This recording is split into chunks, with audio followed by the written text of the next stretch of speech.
But I mean, it was a lot to take in at once. At least we're done now. Overall, the story was pretty interesting.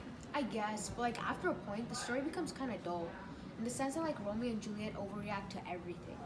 Yeah, I don't get it. Every time something bad happens, Romeo and Juliet resort to self-harm. But you have to take into account that Romeo and Juliet aren't the only ones that have this issue. Self-harm is a serious problem in the real world. Hold up, can someone read the research section first? Yeah, okay. Let's see here. Oh, here it is. What external and internal pressures lead to self-harm, and what does this reveal about character? Well, Romeo and Juliet did encounter a lot of external pressures preventing them from being together, like the big feuds between their families. Yeah, their love is crushed after Romeo is banished from Verona after killing Tybalt, and Juliet is forced to marry Paris. And this definitely leads to their intentions of self-harm. After being banished, Romeo even says right here in Act 3, Scene 3, "'Tis torture and not mercy. Heaven is here where Juliet lives, and every cat and dog and little mouse, every unworthy thing live here in heaven and may look on her. But Romeo may not. More validity, more honorable state, more courtship lives, and carrion flies than Romeo."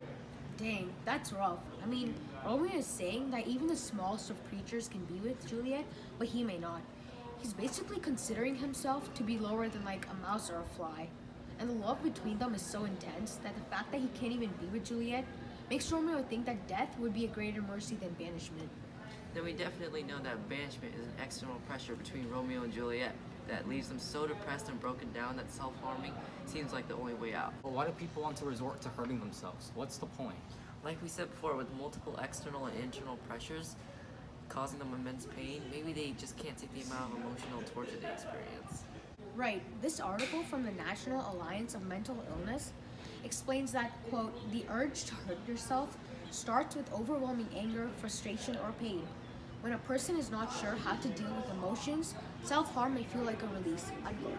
So people use self-harm as just a coping mechanism for an overwhelming amount of emotions. Yeah. Wait, there's another good example of self-harm used as a coping mechanism in Romeo and Juliet.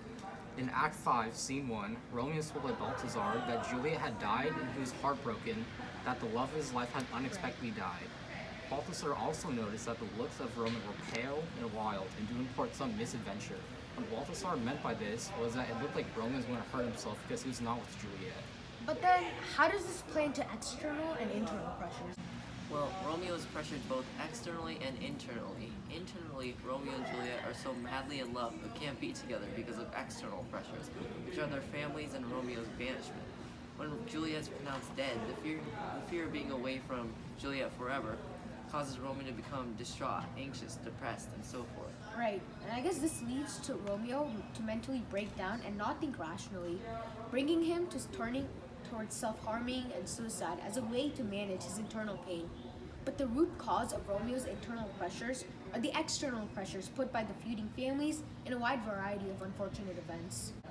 So from that, it's easy to see that the people who are willing to harm themselves usually are emotionally fragile and overwhelmed by external problems. That's true. At the end of the day, it's the things that cause severe mental stress that affect us the most.